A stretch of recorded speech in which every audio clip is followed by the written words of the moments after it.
The following presentation in this video are personal viewpoints of the speaker and do not reflect official policy or views of the Department of Defense or any of the U.S. military services.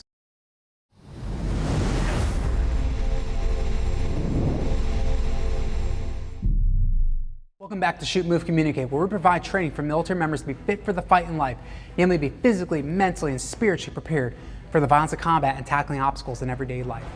I'm Chris Reardon, a U.S. Marine, and today we'll be covering the fifth of 6 videos regarding the physical and mental stresses of combat that a warrior will likely face as relayed from LtCol Grossman's book On Combat, of which the content in this video is either heavily referred to through quotes or paraphrases.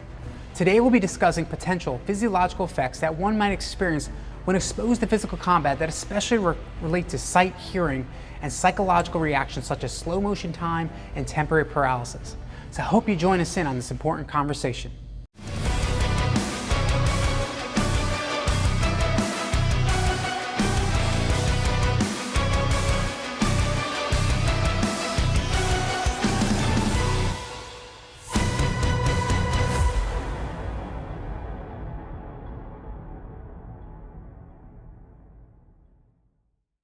Tom Davis, a retired U.S. Army colonel and a Vietnam veteran, remarks, "I was wounded in Vietnam by an RPG, i.e. rocket-propelled grenade. It hit no more than 3 to 5 yards from me. I saw the fireball, but did not feel the concussion, nor did I hear the sound. My ears had closed automatically. My ears had become functional again immediately. I lay under the front of a Jeep and I thought another RPG was coming. However, I was hearing the air coming out all 4 tires. The concussion should have burst my eardrums, but it did not. We should thank God for building these automatic shutdowns in our body." Later in the year, the compound that I was in came under attack. The incoming bombardment was so loud that my captain was screaming into the radio that we were under attack.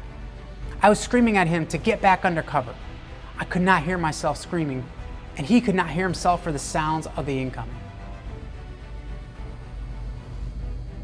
Warriors in combat often do not hear the shouts of others that occur during a battle. Leaders at the lowest levels recognize that they must be fighter leaders and position themselves in front of their people to physically show them how to act. This is so that they can be seen and their commands will be heard. In the law enforcement world, one survey of 141 law enforcement officers in deadly force encounters depicted that 85% of the officers experienced auditory exclusion. In other words, meaning that they did not hear their own gunfire or was diminished in some capacity. It appears that during periods of extreme stress, there is a form of auditory tunnel vision, which is unnecessary noise to survival. Basically, that noise is tuned out and focus is placed on what is necessary for survival. Also, it looks as if the air biomechanically shuts down in a millisecond in response to loud, sudden noises such as gunshots. From research, it appears that there are 3 major types of auditory exclusion. The first is experienced at lower levels of stress, found in condition yellow. And in individuals, own shots are softened or muted, while the sounds of somebody else's shots nearby are deafening. The second is likely during condition black, when the ears and brain shut out all sound so you do not remember hearing anything.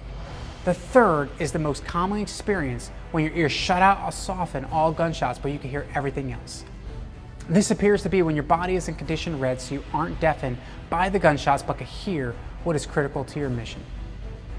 Another type of auditory exclusion seems to happen when your body is close enough to a blast concussion that you do not hear the sound or having basically ringing ears following the incident. An old saying among veterans was that you don't hear the one that gets you. See, that being said, there are times when gunshot sounds are intensified, particularly in low light conditions. This is so you are more aware of the threat, since your eyes aren't able to focus on the threat as well. If this happens during a firefight you are in, you will want to aim in on the muzzle flashes versus the sound of the gun.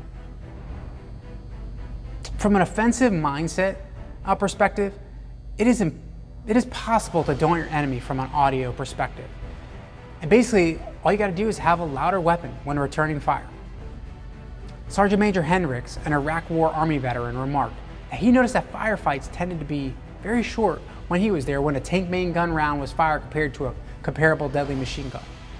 His philosophy was maximize crew-served weapons if attacked by small arms immediately. If attacked by an RPG, then it's best to return fire with a tank main gun round, AT-4, or 25mm cannon. Get some. The body reacts to the stimulus of a stressful situation by also causing tunnel vision. You see, 80% of police officers in the study mentioned before mentioned that they experience this. It is commonly associated with high levels of anxiety present in a lethal situation. While you likely won't be able to prevent it, you can mitigate its effects by scanning for additional threats and conducting tactical breathing. Now furthermore, you can use it against your adversary by sidestepping quickly to the left or right, and basically if their weapons train on you in close quarters, and basically you're standing point. And essentially you want to basically have them take time to visually require you, which is a brief moment advantage.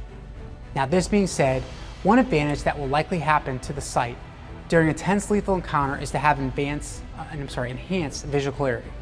Research has shown that in many shooting situations that the body's resources, essentially your eyes, to get maximum visual clarity. 72% of 141 police officers involved in a deadly force encounter have experienced visual clarity. Another advantage is that 65% of the same group study has experienced slow motion time. There have been many eyewitness accounts of almost experienced a Matrix movie-like experience where they could see bullets whizzing past them in a manner similar to watching a low velocity paintball or paint bullet rounds going past you. An extreme case of slow motion time is paralysis, which was experienced by 7% of the officers interviewed in the study previously mentioned. This essentially is when it feels like your body has temporarily become paralyzed when in fact you are not. This is a survival mechanism in general to allow for concentrated reaction, although it could be cause for panic. Now in a previous video we mentioned that to be forewarned is to be forearmed.